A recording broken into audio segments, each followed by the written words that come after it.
Hello, everybody. This is I'm gonna be the gaming optimist today because I'm gonna be talking about my top 10 favorite video games of all time. I could have sworn I changed this. I changed this up. Yeah, no, for sure I changed this up. So let me edit this real quick. Um, yeah. Uh-huh. Uh,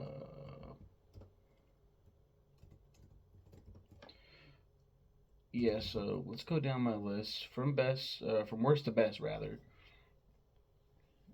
Okay. Damn, this is crazy. Okay. I think I'm good with this selection now. Um, Number 10 is Bully, by Rockstar. I don't know if we talked about it or not. Just the concept is so much fun. Being a kid in school, being able to skip school, being able to do all this fun shit in the game. It was really cool. It was the same model for Rockstar games at the time to have an open world video game, but scaled down to the point like it was scaled down enough to be iconic and give you just enough freedom to like this is awesome. Like this is like I have a nice like choice of things to do. Um, a nice choice, a nice assortment of choices to choose from. Bully's amazing, and I'm so sad that they're not like revisiting it. A lot of people are like, "Well, it's kind of controversial." I'm like, "How they made Grand Theft Auto? It's a literal crime. It's named after a literal crime. Bullying is bullying's a problem, but you can make a Grand Theft Auto Bullworth. Have Jimmy in college now. Have him. You can still go to class. You can still do, but like now you can rob cars and kill people and shit, and then you get to kill Gary. That'd be fucking dope. Grand Theft Auto Bullworth. Grand Theft Auto. I think it'd be fucking dope. Number 9 is another Rockstar game. I have a lot of Rockstar love in here. This is the Warriors. I have talked about this one, I believe. If I haven't talked about the game, I have talked about the film. The reason I love the film so much is because of the game, and the game is like a prequel to the film. Really good game, and it's not like other Rockstar games where like there's an open world. It's mission based, going through a level. It's already been conjured up, but it's more linear. You do have like open world segments, I guess, where you can run around New York and do shit outside of that linear story. Oh, it's a lot of fun. Number 8, Grand Theft Auto 5. Very topical. Grand Theft Auto always is, but Grand Theft Auto 6, they finally dropped the trailer. I've been pumped for the leak for Grand Theft Auto 6 even before the leak, but especially when they leaked that gameplay footage.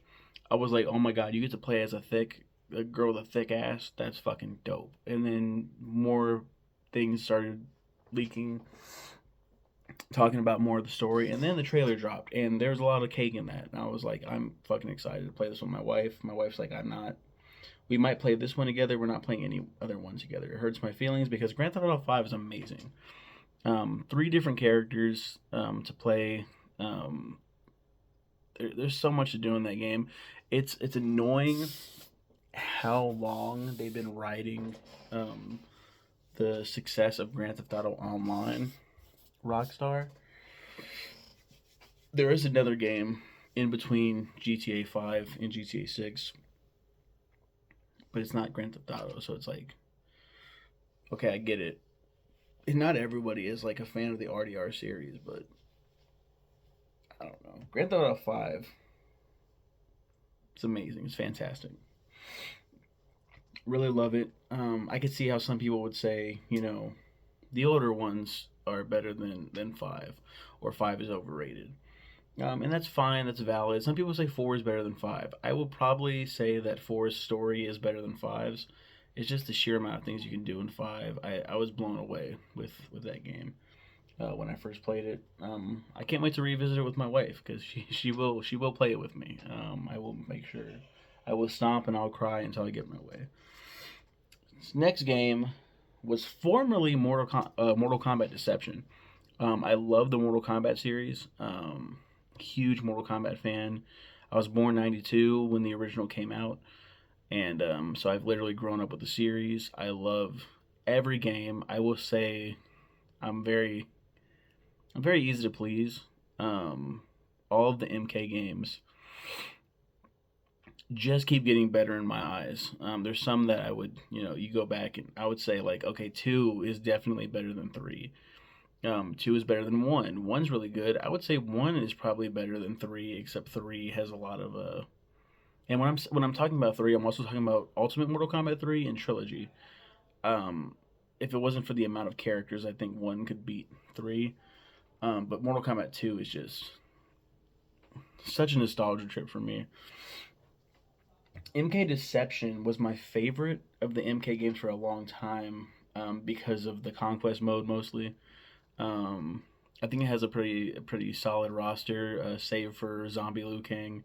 I'll talk about my Mortal Kombat character ranking, combatant ranking, um, eventually, but so Deception was up there for the longest time. And I struggled with this list because I was like, fuck, man, I know Deception's better than Armageddon. Armageddon's fun. Upon replaying all three of the 3D era trilogy, Deadly Alliance, Deception, Armageddon, I liked playing Armageddon more than Deception because it was faster. But that's the thing. I'm getting older. Time is fleeting. I gotta fucking hurry the fuck up. It's not really indicative of like the gameplay and like the experience. Deception, I would still say, is over Armageddon.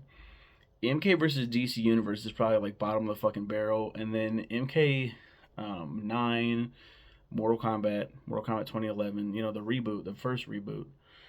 Um, a lot of people praise. It's a really fucking good game. I hate the story. I hate the story so much. A lot of people try to defend it. I hate the fucking story. But um but nothing. I just whatever. MK X, Mortal Kombat X. Uh I can probably agree with a lot of people that it's the best in the second timeline, because there's now three timelines. The second timeline, MKX, is probably the best. It's not my favorite.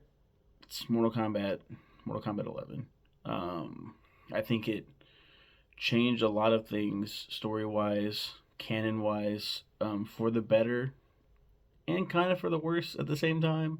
Everything's canon now, so it's like, what the fuck is going on? How are they going to go ahead and continue doing this? How are they going to continue this story? And they had to reboot it again, and I was like, this is like way too soon. It's actually not. It's just time's going so much faster because when you're older, like, time flies. It's like fucking you blink your eyes and it's like, what happened? You know what I mean? So, but MK Deception had to come off of my list to make room for Spider-Man 2018. Um, I forgot that this was on the list actually, but because I was like, if the Arkham games aren't on here, then Spider-Man damn sure can't be on here. But Spider-Man I like more than Batman. I love Spider-Man as he's my favorite superhero of all time. I may have mentioned that before. I will many times more. Yeah, Spider-Man's so good.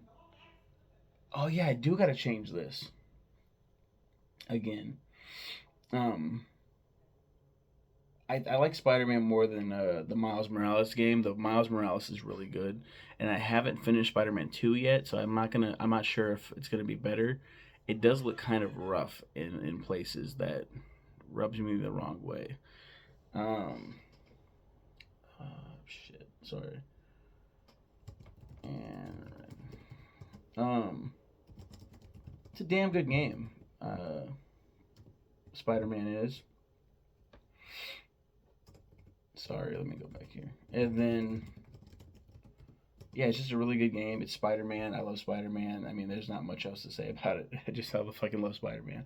I was playing it and I was like, this is my favorite game of all time. This is 100%. 100%.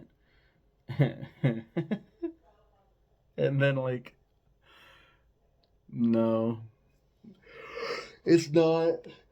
It's not my favorite. Um, no. Damn, I'm like really debating right now if I'm changing it right now again because I'm thinking of another game.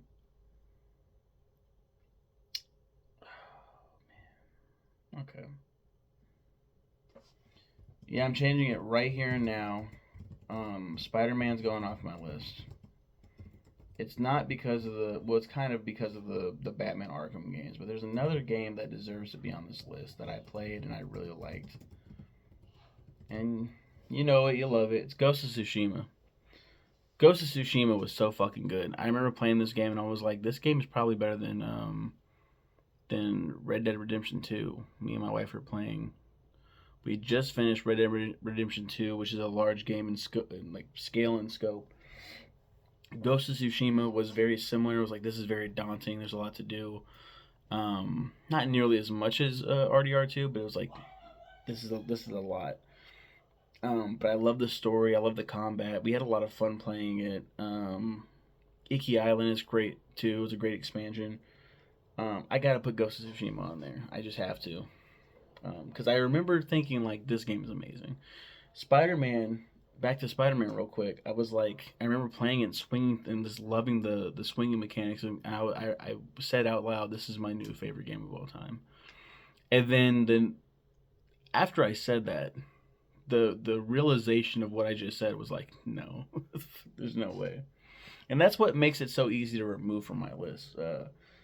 Even though I love Spider Man as a character, and I think that is definitely the best Spider Man game.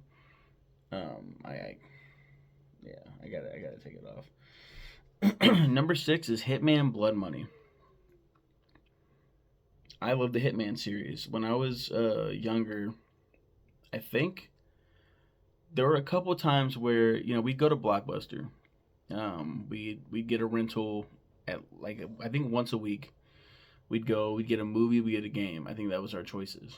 One movie and one game per kid.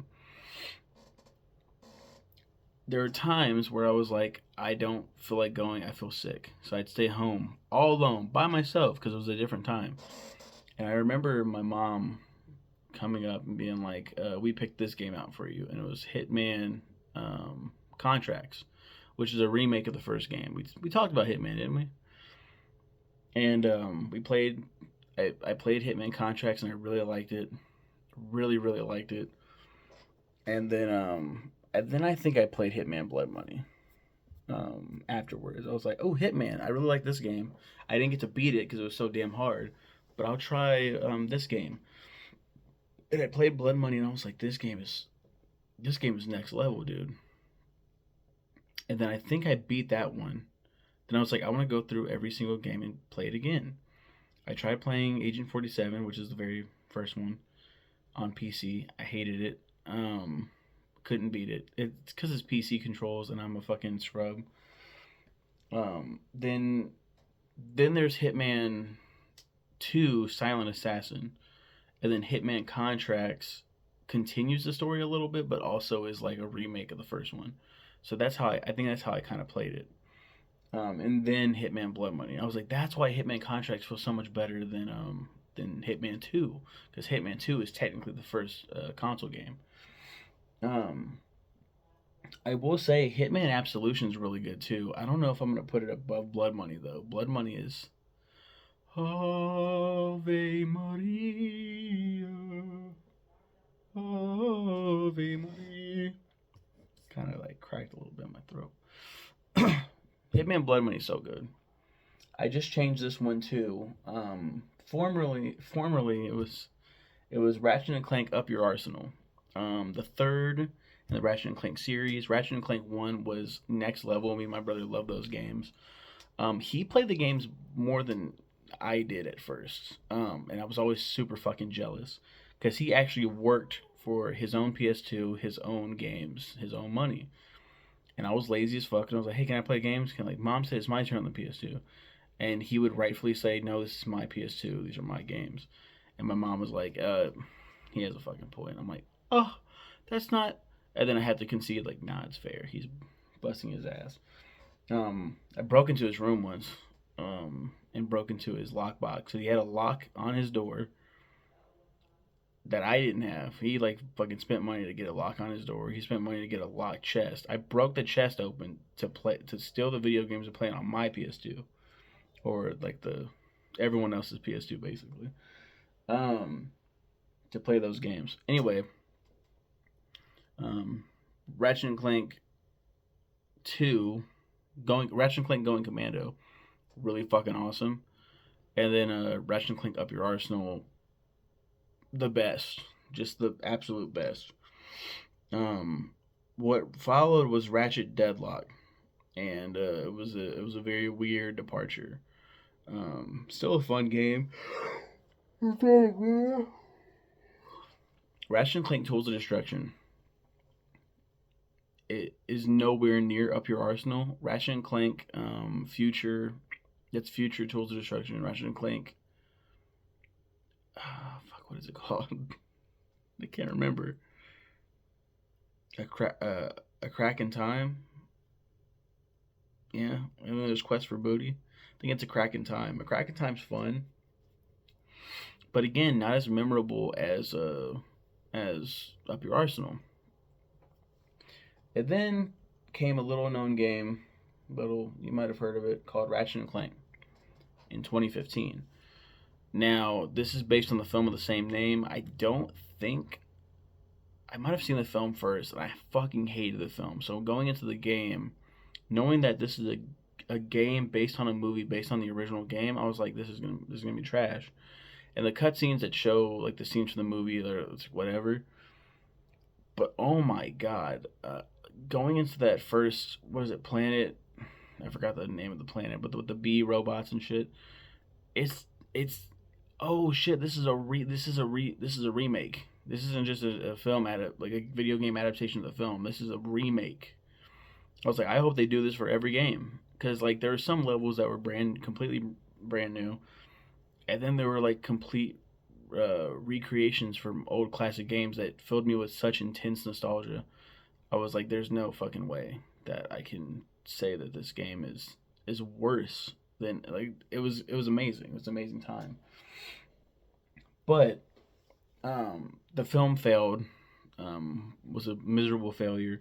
So instead of going forward with, their plan, reboot and everything, they continued the story from A Crack in Time, which was Ratchet and Clank Rift Apart. And Ratchet and Clank 2015 still exists in its canon as a separate timeline. So Ratchet and Clank Rift Apart, like there is a part where you're like going through times and shit, and like there is that world, that Ratchet and Clank 2015 world. Rift Apart's so good. Meeting Rivet and fuck is that? What's his name? Rivet and Bolt? Rivet and Kit? Is that what it is? I don't know. I fucking love those characters. I think really wonderfully crafted, wonderfully done world. I love Rift Apart. So I had to change that because Rift Apart's my favorite of the games. God of War 3.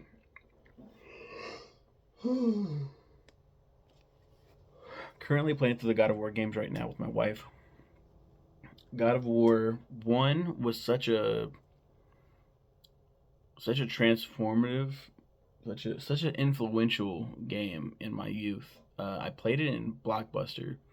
There was a demo of it, of the first level where you fight the Hydra, cut off one head, more grows. And I was just so blown away. And I remember my dad standing behind me and watching me, and he was kind of like, "Huh, cool. Like it's a fucking manly ass game." And obviously they didn't have you fucking yet, the little sex mini game, but that was very influential as well. But God of War 1, awesome. God of War 2, even better. God of War 3, the whole time in this series, Kratos is such a fucking ball of machismo. Doesn't give a fuck about anything. He will kill anything that comes in his way. Like the first game, the only emotion that we get from him other than anger is remorse for what he did in the games. And for those that don't know, under his rage, and he's under Ares, he's chained um, under his oath or whatever. He's bound to him. He's seeing blood, and he kills his wife and daughter, and he's like, "Fuck, I did not mean to do that shit." Terrible, terrible thing to have happened. God of War 3. He in the first one, I think he opens up Pandora's box. I think. I do remember though Pandora comes to play in the third one. It's this little girl. Spoiler alert for whoever hasn't played God of War 3, but I do need to talk about this. This is the reason why God of War 3 like spoke to me and really hit me emotionally that I wasn't expecting, because it's very much just like you're just running and you're a fucking tank, an absolute tank, and you're killing everybody and you're slicing and dicing, and you're going and fucking I gotta fucking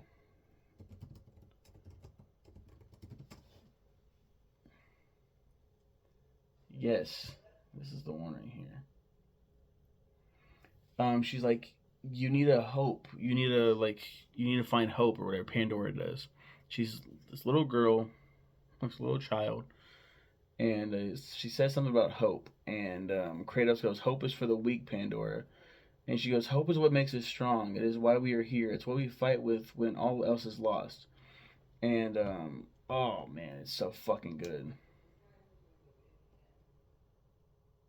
He tries to open a door, but Pandora storms in front of him, and stops him, so they're eye to eye. And she says that, and it's like this eye-opening thing, like wow, like, and it transforms him into being a much more caring, loving individual that we see later on.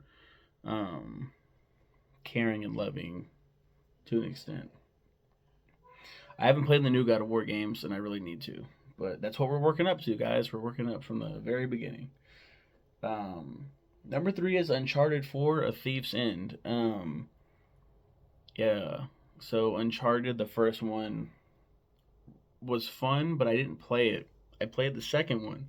I was skipping school, and there was like a Sony store that was down by the Country Club Plaza here in Kansas City, Missouri. Um, and we skipped school. We'd go down there. We'd go to the public library, the Plaza Library, and get on the computer. We just chill there. We were doing that for a little bit, and then we were like, let's go down. Let's just go down to GameStop. Let's just walk around. Obviously, we got backpacks on and shit. We're obviously skipping. Like, we made it so obvious. I go down. We go down to the Sony store, and we go into the back, and set up is a PS3 with Uncharted 2: Among Thieves. I think that's what it's called, right? Right? Oh, no. Yes. And I was really loving the story, really loving the gameplay. I was so invested, and I was getting trophies because it had the entire game for you to play, and I was just like, I'm swept away. And I think the same day I played Tekken 7, 6, 6. I played Tekken 6 and GameStop, and they had the full game, so I'm winning. I'm getting trophies on there as well, and I'm like, I can play this all day. This is amazing. And they're like, come on, we gotta go. And then we got caught and we got sent back to school, just in time to like get on the bus. Uncharted 2. I think we might have walked to my friend's house actually, and it was a long fucking walk. Uncharted. That was Uncharted 2. Then my brother was like, "You need to play. We need to play all of them." And by we, I mean you. You need to play all of them. I'll watch you. And he would lay back and he'd watch me play the games. I played Uncharted, the first Uncharted. I played the second one again all the way through. I was so disgusted with the first one, but now I'm not. I don't care so much. Second one, I was. It's like they have the plot twist, but it's not as like, oh, okay, whatever. Uncharted 3 is whatever. Like, it's fun and it's fine. But Uncharted 4, I was really looking forward to a fantastical plot twist like that were present in the first three games.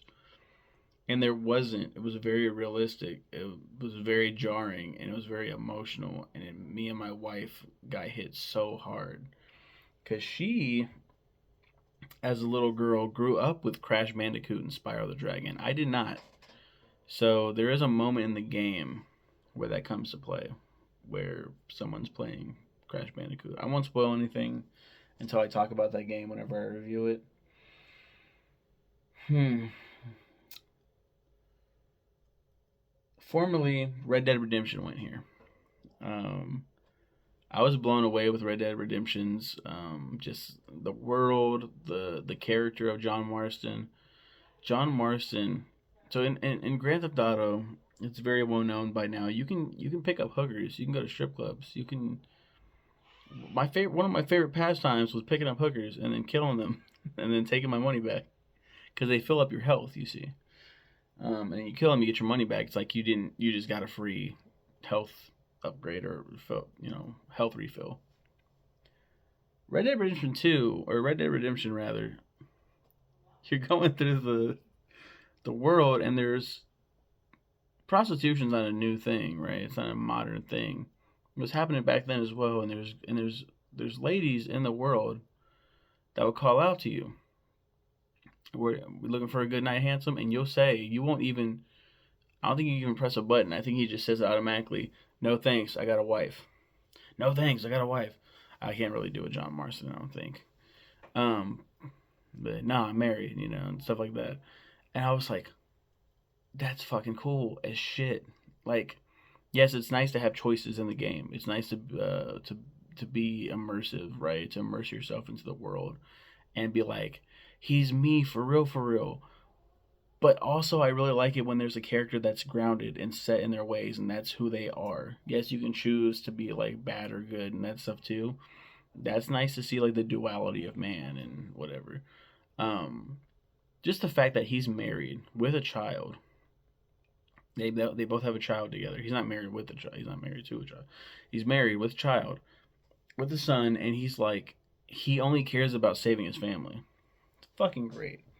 So how could Red Dead Redemption 2 top that? In so many ways. Arthur Morgan is such an amazing character. I I fucking love it so much. I love the continuation. Oh man. The world, I mean there's so much. And it hits you emotionally. It ticks all the boxes for me.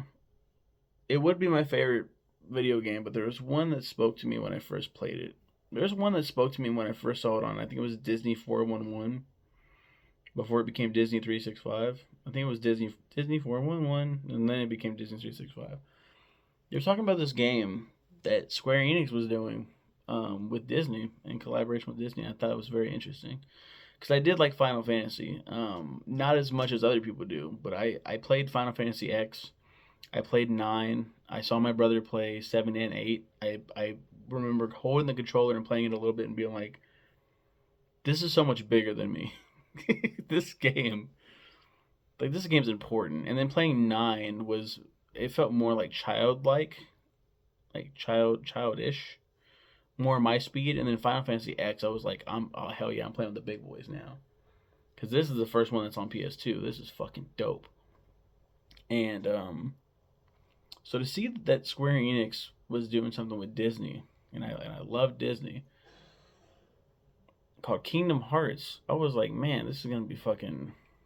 This looks kind of cool. Like, what's it gonna be about? What's all this about? And then I remember, I think my brother borrowed the game. I like told him about it. I was like, dude, that's the game that they were talking about Disney one, and he was like, whatever. And we go home, and he's like, "What the fuck is this bullshit? This is stupid." And like he's just bitching. I was like, I'm in awe. I'm like dumbfounded at what the fuck I'm watching. And finally, he was like, "This is stupid. Whatever you play, I don't care. Dumb shit, whatever." And I started playing it. I was like, "Dude, this is my game right here. This is fucking. It's better than Final Fantasy. It's not turn based. Like you're fucking hacking and slashing, beating ass." I was like, "This is dope." And there's Disney worlds and so, and I think my brother finally saw that part and was like, "Yo, what the fuck?" And then we both were like really into it, but I was way more into it. I was like, "I'm sold. I'm set. Let's go." And I remember getting, I think